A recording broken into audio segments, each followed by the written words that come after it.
الحمد للہ رب العالمین والصلاة والسلام علی رسولہ الکریم، اما بعد فاعوذ باللہ من الشیطان الرجیم، بسم اللہ الرحمن الرحیم۔ قال اللہ تعالی فی کلامہ المجید، افلا یتدبرون القرآن ام علی قلوب اقفالها۔ صدق اللہ العظیم وبلغنا رسولہ النبی الکریم الرؤوف الرحیم۔ ان اللہ وملائکتہ یصلون علی النبی یا ایہا الذین آمنوا صلوا علیہ وسلموا تسلیما۔ اللہم صلی علی سیدنا و حبیبنا محمد وبارک وسلم وصلی علیہ۔ الصلاۃ والسلام علیک یا رسول اللہ، الصلاۃ والسلام علیک یا حبیب اللہ، وعلی آلک و اصحابک یا رحمۃ للعالمین۔ عزیزان محترم، اللہ تعالیٰ کی توفیق سے حضور نبی رحمت صلی اللہ علیہ وبارک وسلم آپ کی خصوصی توجہات کے طفیل اللہ تعالیٰ نے مجھے اور آپ کو جمعہ کا دن نصیب کیا۔ دعا ہے کہ اللہ تعالیٰ ہماری حاضری کو قبول فرمائے، ایمان کی سلامتی کے ساتھ زندگی کے لمحات کو بسر کرنے کی توفیق عطا فرمائے۔ تدبر قرآن کے حوالے سے ہمارے عنوانات چل رہے ہیں۔ آج ہم سورہ منافقون کے اندر مختصر انداز میں تدبر کرنے کی کوشش کرتے ہیں۔ وہی انداز کہ سب سے پہلے ہم اس سورہ پاک کا ابتدائی طور پر ترجمہ کرتے ہیں اور اس کے بعد اس سے حاصل ہونے والے نتائج کے اوپر کچھ غور و فکر کرتے ہیں۔ اللہ تعالیٰ فرماتا ہے، اذا جاءک المنافقون، اے محبوب جب آپ کے پاس منافق آتے ہیں، قالوا نشہد انک لرسول اللہ، اور وہ کہتے ہیں کہ ہم گواہی دیتے ہیں کہ بے شک آپ اللہ کے رسول ہیں۔ واللہ یعلم انک لرسولہ، اور اللہ اس بات کو خوب جانتا ہے کہ آپ یقیناً اللہ کے رسول ہیں۔ واللہ یشہد، اور اللہ اس بات کی گواہی دیتا ہے، ان المنافقین لکاذبون، بے شک منافق ضرور جھوٹ بولنے والے ہیں۔ اتخذوا ایمانہم جنۃ، انہوں نے اپنی قسموں کو ڈھال بنایا ہوا ہے، فصدوا عن سبیل اللہ، پس وہ اللہ کے راستے سے روکتے ہیں۔ انہم ساء ما کانوا یعملون، بے شک کتنا برا ہے جو وہ عمل کیا کرتے تھے۔ ذالک بانہم آمنوا، یہ اس وجہ سے ہے کہ پہلے وہ ایمان لائے، ثم کفروا، پھر وہ کافر ہوئے، فطبع علی قلوبہم، پس مہر لگا دی گئی ان کے دلوں پر، فہم لا یفقہون، پس وہ کسی قسم کی بات کو سمجھتے نہیں ہیں۔ وَإِذَا رَأَيْتَهُمْ تُعْجِبُكَ أَجْسَامُهُمْ، اور اے محبوب جب آپ ان کو دیکھیں گے تو ان کے جسم آپ کو بڑے بھلے لگیں گے۔ وَإِن يَقُولُوا تَسْمَعْ لِقَوْلِهِمْ، اور جب یہ بات کریں گے تو آپ ان کی بات کو سنیں گے بھی، یعنی بات بڑے اچھے طریقے سے کر جانتے ہیں۔ كَأَنَّهُمْ خُشُبٌ مُّسَنَّدَةٌ، اللہ تعالیٰ فرماتا ہے یہ ایسے ہیں کہ جیسے ایک کمزور لکڑی جس کو دیوار کے ساتھ لگا دیا گیا ہو۔ یحسبون کل صیحۃ علیہم، اور یہ سمجھتے ہیں کہ ہر آواز ان کے خلاف اٹھتی ہے۔ ہم العدو، اللہ تعالیٰ فرماتا ہے کہ یہی حقیقی دشمن ہیں۔ فاحذرہم، پس آپ ان سے چکنے رہیے، ہوشیار رہیں۔ قاتلہم اللہ، اللہ ان کو ہلاک کرے۔ انا یؤفکون، کہاں بھٹکتے پھر رہے ہیں۔ وَإِذَا قِيلَ لَهُمْ، اور جب ان منافقین کو کہا جاتا ہے تعالو یستغفر لکم رسول اللہ، کہ تم رسول اللہ کے پاس آ جاؤ صلی اللہ علیہ وسلم، اللہ کے رسول تمہاری بخشش طلب کریں گے اللہ سے، لووا رؤوسہم، تو یہ اپنے سروں کو پھیر دیتے ہیں کہ ہم اللہ کے رسول کے پاس نہیں جائیں گے۔ ورأیتہم، اور اے محبوب آپ ان کو دیکھیں گے، یسدون، یہ روکتے ہیں لوگوں کو سیدھی راہ سے، وہم مستکبرون، اور یہ اپنے آپ کو بہت بڑا سمجھتے ہیں۔ سواء علیہم،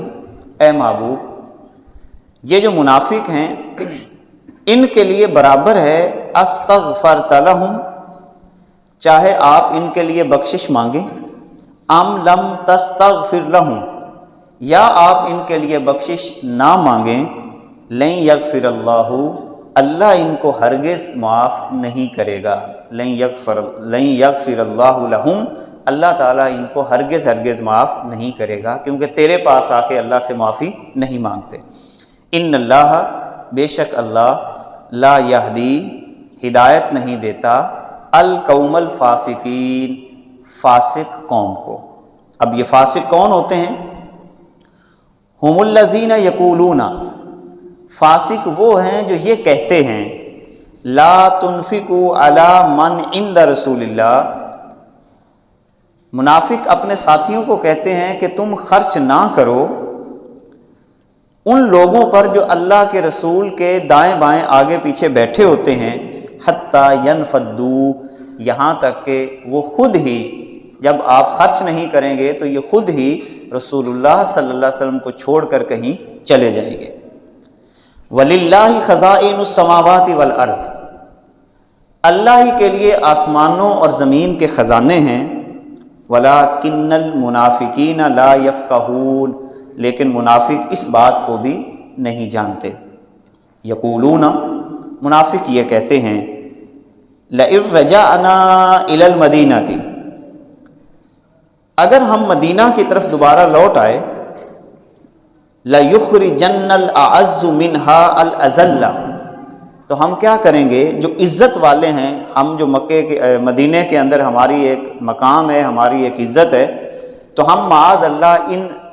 ذلیل لوگوں کو نکال دیں گے۔ اور ذلیل سے کیا مراد لے رہے ہیں؟ مسلمانوں، کہ ہم منافق جو ہیں ہم عزت والے ہیں، اور ان معاذ اللہ ذلیل لوگوں کو یعنی مسلمانوں کو مدینے سے نکال دیں گے۔ لیکن اللہ کیا فرما رہا ہے، وَلِلَّهِ الْعِزَّةُ وَلِرَسُولِهِ وَلِلْمُؤْمِنِينَ، عزت اللہ کی ہے، عزت اس کے رسول کی ہے، اور عزت مومنوں کی ہے۔ وَلَٰكِنَّ الْمُنَافِقِينَ لَا يَعْلَمُونَ، لیکن منافق اس بات کو بھی نہیں جانتے کہ عزت کن لوگوں کی ہے۔ یا ایھا الذین آمنوا، اے ایمان والو، لا تلہکم اموالکم ولا اولادکم عن ذکر اللہ، اے ایمان والو تمہیں نہ غافل کرے تمہارے مال اور تمہاری اولاد اللہ کے ذکر سے، ومن یفعل ذلک، اور جو ایسا کرے گا یعنی اپنی اولاد اور اپنے مال کی وجہ سے اللہ کے ذکر سے غافل ہو جائے گا، فَأُولَٰئِکَ هُمُ الْخَاسِرُونَ، یہی لوگ نقصان اٹھانے والے ہیں، خسارے والے ہیں۔ وَأَنفِقُوا، اور خرچ کر لو، مِمَّا رَزَقْنَاكُمْ، اس میں سے جو ہم نے تمہیں رزق دیا، من قبل، اس سے پہلے کہ ان یاتیا احدکم الموت، کہ تم میں سے کسی ایک کو موت آ جائے، اس موت کے آنے سے پہلے تم کیا کرو، خرچ کر لو۔ فیقول، بس اگر موت آئے گی تو کیا کہتا ہے بندہ، ربی لولا اخرتنی الی اجل قریب، کہ تو نے مجھے مہلت کیوں نہیں دی تھوڑی سی اور، فاصدق، پس میں کوئی صدقہ کروں، وَأَكُن مِّنَ الصَّالِحِينَ، اور میں نیکوں میں سے ہو جاؤں۔ وَلَن يُؤَخِّرَ اللَّهُ، اللہ تعالیٰ بالکل مؤخر نہیں کرتا، نفساً، کسی بھی انسان کے بارے میں جس کے اندر جان ہے، اللہ تعالیٰ مؤخر نہیں کرتا، اذا جاء اجلها، جب کسی بھی بندے کی موت آ جاتی ہے تو اللہ تعالیٰ اس میں تھوڑی سی بھی تاخیر نہیں کرتا۔ واللہ خبیر بما تعملون، اللہ تعالیٰ خوب جانتا ہے جو تم کرتے ہو، جو تم عمل کرتے ہو، اللہ تعالیٰ اس کو خوب خوب جاننے والا ہے۔ اب یہ تھی سورہ المنافقون کا ترجمہ، کہ جس کے اندر ہم نے یہ 11 آیات ہیں۔ مدینہ منورہ میں یہ صورت نازل ہوتی ہے اور مختلف غزوات کے بعد،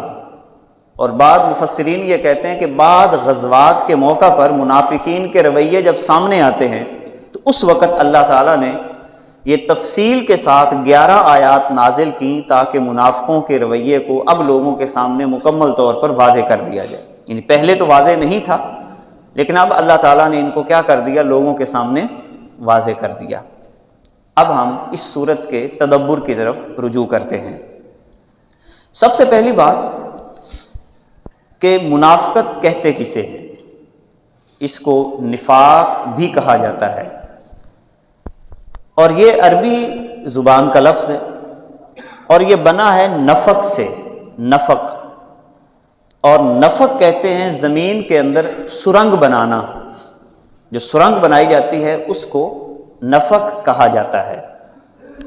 عربی زبان کی ڈکشنری ہے المنجد، اس کے اندر یہ بات لکھی گئی ہے کہ جو چوہا ہے وہ کیا کرتا ہے، ایک سوراخ سے جنگلی چوہا سرنگ میں داخل ہو جاتا ہے اور دوسرے سوراخ سے نکل جاتا ہے، تو اس وقت یہ کہا جاتا ہے کہ اس چوہے نے کیا کیا، اس نفق کا استعمال کیا، یعنی منافقت کو اختیار کیا،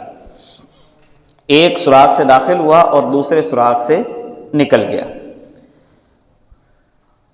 اب یہ تو اس کا لغت میں معنی ہے۔ اب جسے ہم منافق کہتے ہیں یا منافقت کہتے ہیں وہ کیا ہے؟ کہ کوئی بندہ ایک طریقے سے اسلام میں داخل ہو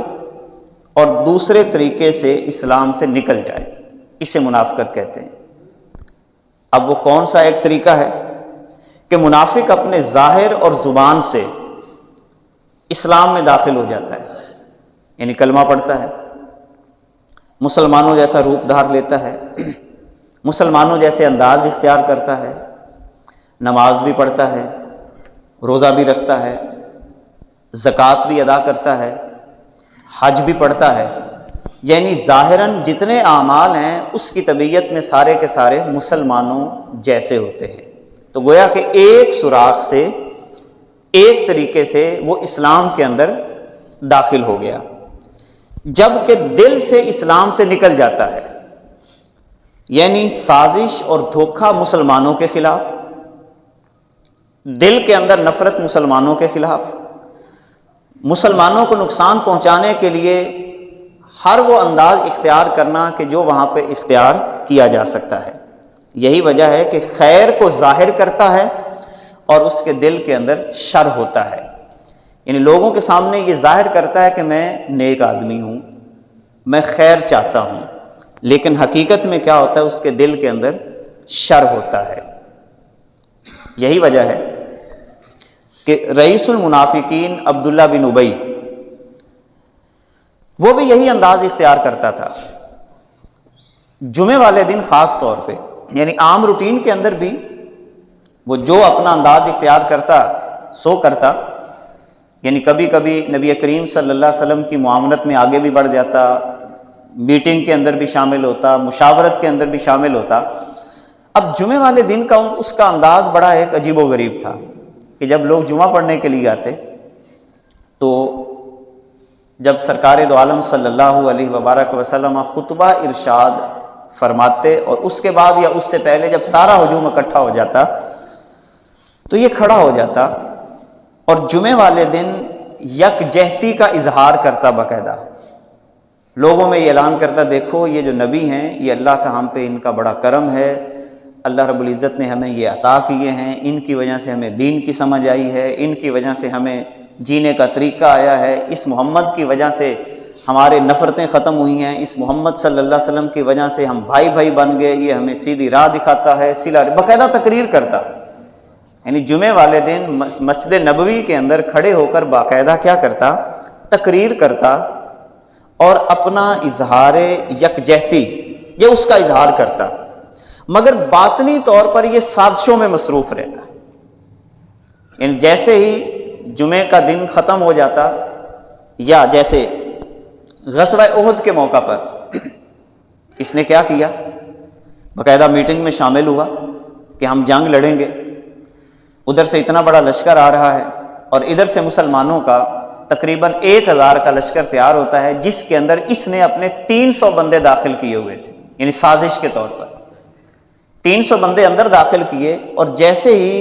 نبی پاک صلی اللہ علیہ وبارک وسلم لشکر لے کر میدان احد کے قریب پہنچے تو اس نے اشارہ کر دیا اور وہ 300 بندہ جو ہے وہیں سے کیا ہو گیا، واپس ہو گیا. مقصد کیا تھا؟ تاکہ مسلمانوں کے اندر کیا ہو جائے، وہ ایک روب پیدا ہو جائے کہ ہم آگے نہیں لڑ سکیں گے، 300 بندے تو ہمارے واپس چلے گئے. اسی طرح غزوہ بنو قینقاع میں جو کہ یہودیوں کے خلاف تھا، تو اس نے کیا کیا کہ بنو نضیر کا ساتھ دینے کا اعلان کر دیا. کہنے لگا کہ دیکھو اے محمد صلی اللہ علیہ وسلم، حالانکہ دیکھیں اوپر سے کیا اظہار کرتا ہے کہ میں تمہارے ساتھ ہوں، کلمہ تیرا پڑھتا ہوں، لوگوں کو بھی تبلیغ کرتا ہے، مگر بنو قینقاع کے موقع پر جو یہودیوں کے ساتھ ایک جنگ ہونے جا رہی تھی، اس نے کہا کہ دیکھو جی میرا ان کے ساتھ معاہدہ ہوا ہے، اب میں تیری وجہ سے معاہدہ تو نہیں توڑ سکتا. تو اس نے پھر کیا کیا، اس موقع پر بنو نضیر کا ساتھ دینے کا اعلان کیا. تو یہ تھا کچھ اس صورت کا پس منظر کہ جب اس نے مختلف مقامات پر نبی کریم صلی اللہ علیہ وبارک وسلم کو اب تنگ کرنا شروع کر دیا ظاہراً بھی، بلکہ ایک موقع پر نبی کریم صلی اللہ علیہ وسلم کی سواری کہیں آگے جا رہی تھی تو سواری کی وجہ سے کچھ مٹی اوپر اڑی، تو یہ کہیں قریب بیٹھا ہوا تھا، تو مٹی جب اس کے اوپر پڑی تو اس نے بہت ساری بد کلامی کی رسول اللہ صلی اللہ علیہ وسلم کے ساتھ. اور پھر حضور صلی اللہ علیہ وسلم اگر آگے جا رہے تھے حضرت سعد رضی اللہ تعالی عنہ کی عیادت کے لیے، جو کہ اسی کے قبیلہ سے تعلق رکھتے تھے. تو حضرت سعد رضی اللہ تعالیٰ عنہ اس وقت فرمایا کہ یا رسول اللہ صلی اللہ علیہ وسلم، اصل میں اس کے دل کے اندر کوئی روگ ہے جس کی وجہ سے یہ آپ کی مخالفت کرتا ہے، کوئی روگ ہے اس کے اندر، یعنی جو کوئی موقع جانے نہیں دیتا آپ کی کمزوری کو، یعنی معاذ اللہ کمزوری تو ہے نہیں، یعنی کوئی موقع جو ہے وہ یہ جانے نہیں دیتا کہ کسی نہ کسی حوالہ سے رسول اللہ صلی اللہ علیہ وسلم کو کیا کیا جائے، نقصان پہنچایا جائے. اب اس سورہ پاک کے اندر جو ہم نتائج سیکھ سکتے ہیں، سب سے پہلی بات تو یہ ذہن میں رکھیں کہ رسول اللہ صلی اللہ علیہ وسلم نے بخاری اور مسلم میں 2 مقامات پر منافق کی نشانیاں بیان کی ہیں. ایک روایت ہے حضرت ابو ہریرہ رضی اللہ تعالیٰ عنہ سے، اور دوسری روایت ہے حضرت عبداللہ بن مسعود رضی اللہ تعالیٰ عنہ سے. جو روایت حضرت ابو ہریرہ رضی اللہ تعالیٰ عنہ سے ہے، اس کے اندر نبی کریم صلی اللہ علیہ وسلم نے منافق کی 3 نشانیاں بیان کی ہیں کہ جب بات کرے گا تو جھوٹ بولے گا، نمبر 2 وعدہ کرے گا تو وعدے کی خلاف ورزی کرے گا، اور نمبر 3 امانت میں خیانت کرے گا. یہ 3 نشانیاں رسول اللہ صلی اللہ علیہ وسلم نے منافق کی اس روایت کے اندر بیان کی کہ بات کرے گا تو جھوٹ بولے گا، وعدے کی خلاف ورزی کرے گا، اور نمبر 3 امانت میں خیانت کرے گا. کسی بھی قسم کی اس کے پاس امانت رکھی جائے گی تو وہ اس کے اندر خیانت کر دے گا. اور دوسری روایت جو حضرت عبداللہ بن مسعود رضی اللہ تعالیٰ عنہ سے ہے، اس روایت میں آتا ہے کہ حضور علیہ الصلوۃ والسلام نے فرمایا کہ جس بندے میں یہ 4 نشانیاں پائی جائیں تو وہ پکا منافق ہے. یعنی یہاں پر حضور علیہ الصلوۃ والسلام نے جو لفظ استعمال کیا منافقاً خالصاً، کہ جس بندے میں یہ 4 نشانیاں پائی جائیں تو آپ سمجھ لیں کہ یہ پکا منافق ہے. اور اگر 4 نشانیاں نہیں ہیں، 4 نشانیوں میں سے کوئی ایک نشانی ہے تو حضور فرماتے ہیں کہ گویا کہ اس بندے کے اندر منافقت کی کوئی نہ کوئی علامت تو ضرور پائی جاتی ہے. اب 3 نشانیاں وہی ذکر کی رسول اللہ صلی اللہ علیہ وسلم نے کہ جب بات کرے گا تو جھوٹ بولے گا، نمبر 2 وعدہ کرے گا تو خلاف ورزی کرے گا، نمبر 3 امانت میں خیانت کرے گا، اور چوتھی نشانی رسول اللہ صلی اللہ علیہ وسلم نے یہ فرمائی کہ جب کسی سے اس کا کوئی جھگڑا ہو جاتا ہے یا لڑائی ہو جاتی ہے کسی بھی بات پہ تو وہ گالیاں نکالے گا، یعنی بد کلامی کرے گا. تو اس کا مطلب یہ ہوا کہ جو شخص جب کسی سے لڑائی ہو جائے یا بعض دفعہ کوئی جھگڑا ہو جاتا ہے کسی سے اور وہ جیسے ہمارے ہاں تھوڑی سی بھی لڑائی ہوتی ہے تو ماں کی گالی، بہن کی گالی، وہاں پر اور کئی طرح کی گالیاں ہم اپنی زبان سے نکالتے ہیں، تو یہ بھی رسول اللہ صلی اللہ علیہ وسلم نے منافقت کی علامات میں سے ایک علامت کے طور پر اس کو بیان کیا ہے۔ اس کا مطلب یہ ہوا کہ اس کے مقابلے میں جو بندہ مومن ہے وہ بات کرتے ہوئے جھوٹ نہیں بولے گا، وعدے کی خلاف ورزی حتی الوسع نہیں کرے گا سوائے مجبوری کے، امانت میں خیانت نہیں کرے گا، اور نمبر 4، اگر کسی مومن کا کسی کے ساتھ جھگڑا ہو بھی جاتا ہے تو وہ کبھی اپنی زبان سے بد کلامی نہیں کرے گا۔ اب ایک نشانی جو اللہ تعالیٰ نے منافق کی اس سورہ پاک کے اندر بیان کی ہے کہ منافق اپنی قسموں کو ڈھال بناتے ہیں، یعنی کام گندے کریں گے مگر کیا کریں گے؟ قسمیں اٹھائیں گے، اللہ کی قسم میں نے یہ نہیں کیا، اللہ کی قسم میں تو ایسا ہوں، اللہ کی قسم میں تو ایسا ہوں۔ تو جو زیادہ قسمیں اٹھاتا ہے تو یہ بھی اصل میں منافقت کی علامات میں سے ایک علامت ہے۔ اب قسمیں اٹھانے کا انداز صرف یہ نہیں ہوتا کہ اللہ کی قسم، اللہ کی قسم۔ اچھا، بعض دفعہ قسم کا سٹائل یہ بھی ہوتا ہے کہ انسان جب کوئی برا کام کر لے تو وہ اپنی اچھائی کا اتنا واویلا کرتا ہے تاکہ لوگ یہ سمجھیں کہ میں تو نیک ہوں، یعنی کام تو اس نے برا کیا ہے، دیکھو میں نے وہ بھی کیا، میں نے وہ بھی کیا، یہ میں کر سکتا ہوں بھلا، یعنی کام اس نے وہ گندا کیا ہے، کام اس نے برا کیا ہے، مگر وہ کیا کہے گا کہ دیکھو میں نے فلاں بھی نیک کام کیا، فلاں بھی نیک کام کیا ہے، فلاں بھی نیک کام کیا ہے، تو کیا یہ بھلا میں کر سکتا ہوں، حالانکہ اس نے وہ کام کیا ہوا ہوتا ہے۔ تو یہ بات بھی اصل میں منافقین کی علامت میں سے ایک علامت ہے۔ منافق کی ایک اور علامت جو اس سورہ پاک کے اندر اللہ تعالیٰ نے بیان کی ہے کہ یہ آپس میں باقاعدہ یہ میٹنگ کرتے ہیں کہ دین کا کام کرنے والوں پر اپنا ہاتھ تنگ رکھو، کہ جو دین کا کام کرنے والے ہیں ان پر اپنا پیسہ خرچ نہ کرو تاکہ یہ لوگ دور ہوتے چلے جائیں۔ جیسا کہ منافقین نے بھی یہی میٹنگ کی کہ اگر ہم معاذ اللہ محمد صلی اللہ علیہ وسلم کے ساتھیوں کو حضور سے جدا کرنا چاہتے ہیں تو ہم یہ کرتے ہیں، اور یہ میٹنگ ایک راستے میں ہوئی تھی، اس کی تفصیل کے اندر تو میں نہیں جاتا ابھی، ایک راستے میں میٹنگ ہوئی تھی، ایک جنگ سے واپس آ رہے تھے تو انہوں نے میٹنگ کی، منافقوں نے آپس میں الگ بیٹھ کر، اور اس میں ایک صحابی بھی موجود تھے حضرت زید رضی اللہ تعالیٰ عنہ، وہ ساری کی ساری میٹنگ سن رہے تھے اور وہ بچے تھے اس وقت۔ تو اس وقت انہوں نے یہ باقاعدہ میٹنگ کی کہ ہم جب مدینے جائیں گے تو مدینے جا کر ہم محمد صلی اللہ علیہ وسلم کے ساتھیوں پہ خرچ کرنا چھوڑ دیں گے، جب خرچ کرنا چھوڑ دیں گے تو یہ خود بخود محمد کو چھوڑ دیں گے۔ تو گویا کہ دین کا کام کرنے والوں پر اس نیت سے ہاتھ تنگ کرنا کہ ان پہ خرچ نہیں کریں گے تو یہ کام کرنا چھوڑ دیں گے، یہ بھی اصل میں منافقین کی ایک علامت ہے۔ اور جو مومن ہوتا ہے وہ ہمیشہ دین کے کام کے اندر بڑھ چڑھ کر اپنا حصہ پیش کرتا ہے۔ اس سورہ پاک سے ایک بات یہ بھی پتہ چلی کہ منافق کی علامات میں سے ایک علامت یہ ہے کہ یہ لوگوں کو ذلیل کرنے کی پلاننگ کرتا ہے، جیسا کہ یہاں پر بھی اللہ تعالیٰ نے اس صورت کے اندر واضح کیا کہ انہوں نے ایک میٹنگ کیا کی کہ ہم مدینے جا کر، اور اپنے آپ کو عزت والا سمجھتا ہے منافق، یعنی منافق کی علامات میں سے ایک علامت یہ بھی ہے کہ وہ سمجھتا ہے کہ میری بڑی عزت ہے، میرا بڑا مقام ہے، کیونکہ وہ لوگوں کو دھوکہ دے رہا ہوتا ہے نا، لوگوں کو وہاں پر ظاہر کچھ اور کرتا ہے اور باطن کے اندر کچھ اور ہوتا ہے۔ اور خفیہ میٹنگ اس کی کیا ہوتی ہے کہ وہ لوگوں کو ذلیل کرنے کی پلاننگ کرتا ہے، جبکہ اللہ تعالیٰ اس کے جواب میں کیا ارشاد فرماتا ہے کہ جتنی مرضی تم ذلیل کرنے کی پلاننگ کر لو، اس دنیا کے اندر اور آخرت میں عزت اگر ہے تو وہ اللہ کی ہے، اللہ کے رسول کی ہے اور بندہ مومن کی ہے۔ یعنی تمہاری پلاننگ سے نہ اللہ کی عزت میں کمی آ سکتی ہے، نہ رسول اللہ صلی اللہ علیہ وسلم کی عزت میں کمی آ سکتی ہے، نہ بندہ مومن کی عزت میں کمی آ سکتی ہے۔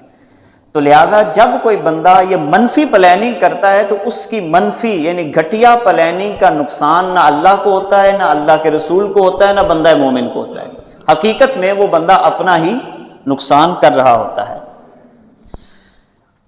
ایک منافق کی اور علامت جو اللہ تعالیٰ نے یہاں پر بیان کی ہے کہ یہ توبہ نہیں کرتے، یعنی توبہ کی طرف رجوع نہیں کرتے، یا ان سے کوئی غلطی ہو جائے تو یہ معافی نہیں مانگتے اور غلطی کو غلطی بھی نہیں سمجھتے۔ یہ بھی منافق کی علامات میں سے ایک علامت ہے۔ غلطی ہو گئی تو غلطی کو تسلیم نہیں کریں۔ ہمارے ہاں کتنے ایسے لوگ ہیں غلطیاں پہ غلطیاں کرتے ہیں، مگر مجال ہے کہ اپنی غلطی کو تسلیم کریں. یعنی کسی کا حق مارا ہے وہ بھی تسلیم نہیں کریں گے، کسی کو بے عزت کیا ہے وہ بھی تسلیم نہیں کریں گے. اپنی سوچ، اپنی فکر، اپنا ہی انداز، کہ غلطی کو غلطی ہی نہ ماننا، یہ کس کی علامت ہے؟ یہ منافق کی ہے. جیسا کہ اللہ تعالیٰ نے سورہ البقرہ میں بھی فرمایا کہ اے محبوب جب آپ ان کو کہتے ہیں کہ زمین میں فساد نہ کرو تو یہ کیا کہتے ہیں؟ ہم تھوڑے فسادی ہیں. لیکن اللہ کیا فرماتا ہے؟ یہی فسادی ہیں مگر انہیں پتہ ہی نہیں ہے کہ ہم فسادی ہیں. تو غلطی کو غلطی تسلیم نہ کرنے والا بھی کیا ہوتا ہے؟ وہ منافق ہوتا ہے. اور اگر اسے اپنی غلطی کا پتہ بھی چل جائے، یعنی کسی طریقے سے اس کو ڈھیٹ کیا جائے یا بتایا جائے کہ یہ تیری غلطی ہے، تو وہ معافی نہیں مانگے گا. جیسا کہ یہاں پر بھی اللہ تعالیٰ نے واضح لفظوں میں بیان کیا کہ جب ان منافقین کو کہا جاتا ہے کہ تم چلے جاؤ رسول اللہ کے پاس صلی اللہ علیہ وسلم کے پاس اور جا کر معافی مانگ لو اور وہ اللہ سے تمہیں معافی لے کے دے دیں گے، تو انہوں نے کیا کیا تھا؟ لووا رؤوسہم، انہوں نے سر جھٹک کے کہا تھا ہم محمد کے پاس جائیں معافی مانگنے کے لیے. تو گویا کہ منافق بندہ جو ہوتا ہے نہ وہ غلطی تسلیم کرتا ہے، اور اگر اسے غلطی کا پتہ چل جائے تو وہ معافی نہیں مانگتا. اسی طرح اس سورہ پاک سے ایک بات یہ بھی پتہ چلتی ہے کہ منافق کا ایک اور بڑا گندا سا ذہن ہوتا ہے کہ منافق یہ سمجھتا ہے کہ ہم لوگوں کو کھلاتے ہیں اور لوگ ہماری وجہ سے پل رہے ہیں، اور اگر ہم نے لوگوں کو دینا چھوڑ دیا تو یہ لوگ بھوکے مریں گے. تو اللہ تعالیٰ نے اس کا قرآن میں کیا جواب دیا کہ خزانے اللہ کے ہیں، زمینیں اللہ کی ہیں، جائیدادیں اللہ کی ہیں. یہ ایسے ہی گمان کرتے ہیں جس کو اللہ عطا کرنا چاہے دنیا کی کوئی طاقت اس سے رزق کو روک نہیں سکتی. تو لہٰذا یہ ذہن رکھنا، خدا نہ خواستہ کسی بندے کے ذہن میں یہ آ جائے کہ فلاں بندہ تو میں پال رہا ہوں، میری وجہ سے وہ بندہ جو ہے وہ روٹی روزی کھاتا ہے، اگر میں نے اس کو چھوڑ دیا تو وہ بھوکا مر جائے گا. یہ ذہن رکھنا بھی کس کی علامت ہے؟ یہ منافق کی علامت ہے. ایک اور بات جو اس سورہ پاک کے اندر اللہ تعالیٰ نے ہمیں بیان کی ہے کہ منافق جو ہوتا ہے یہ بیکار لکڑی کی طرح ہوتا ہے. اب اللہ نے باقاعدہ مثال دی ہے خشب مسندہ. آپ نے دیکھا ہوگا جو بیکار لکڑی ہوتی ہے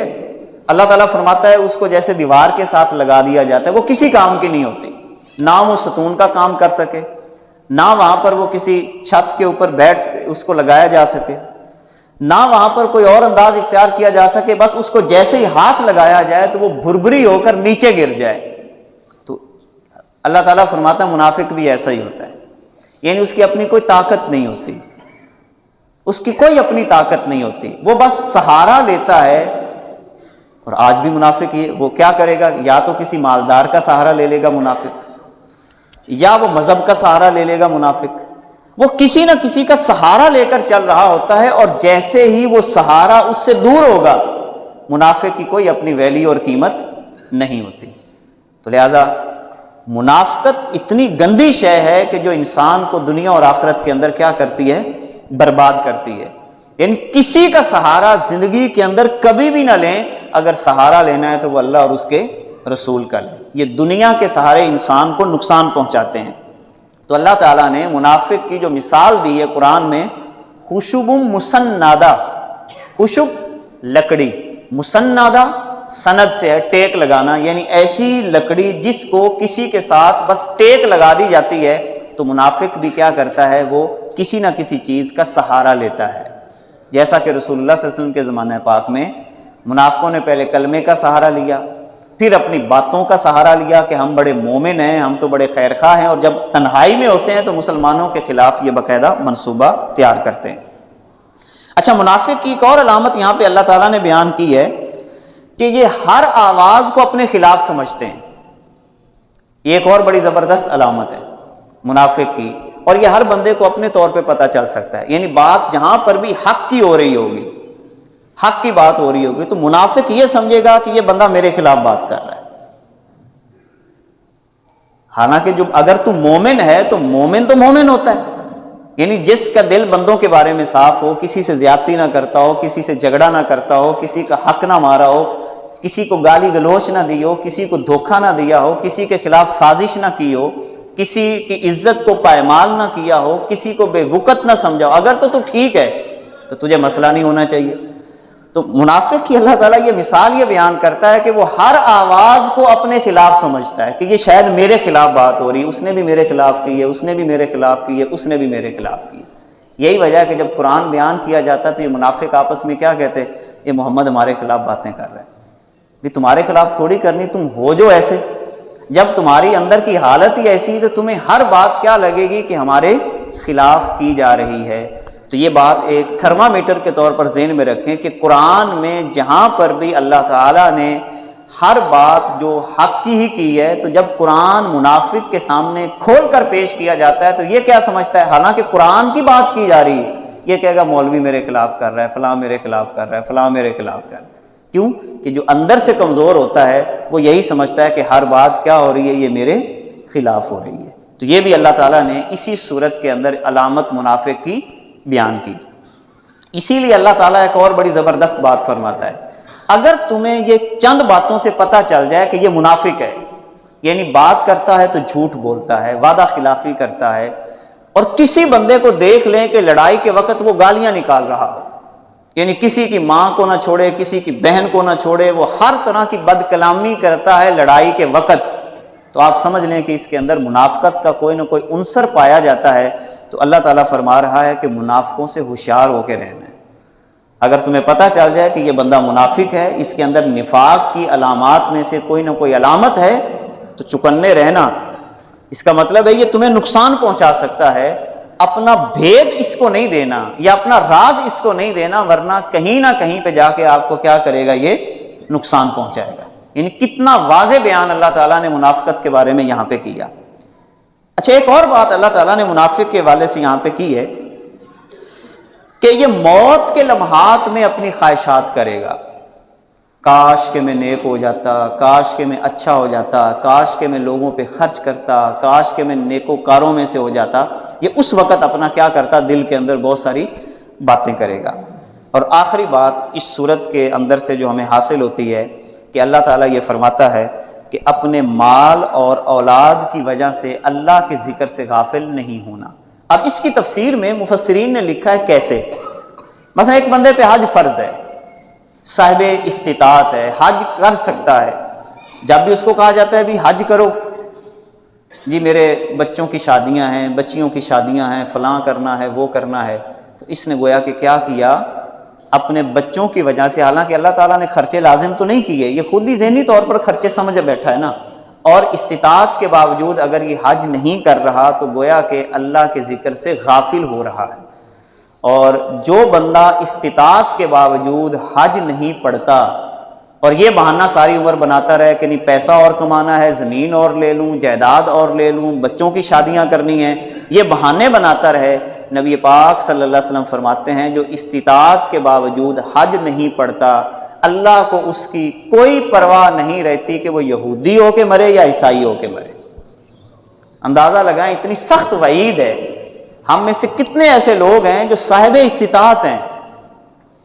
مگر حج پہ نہیں جاتے، جیسے پیسہ آتا ہے اور زمین خرید لو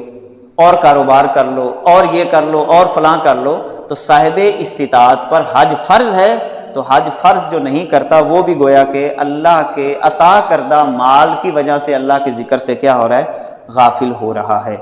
تو یہ چند علامات جو تدبر کے طور پر ہم نے سورہ المنافقین کی روشنی میں سمجھی ہیں، اللہ تعالی ہمیں منافقت سے بچائے اور ایسے راستے کی ہدایت عطا فرمائے جو بندہ مومن کا راستہ ہے۔ وآخر دعوانا ان الحمد للہ رب العالمین۔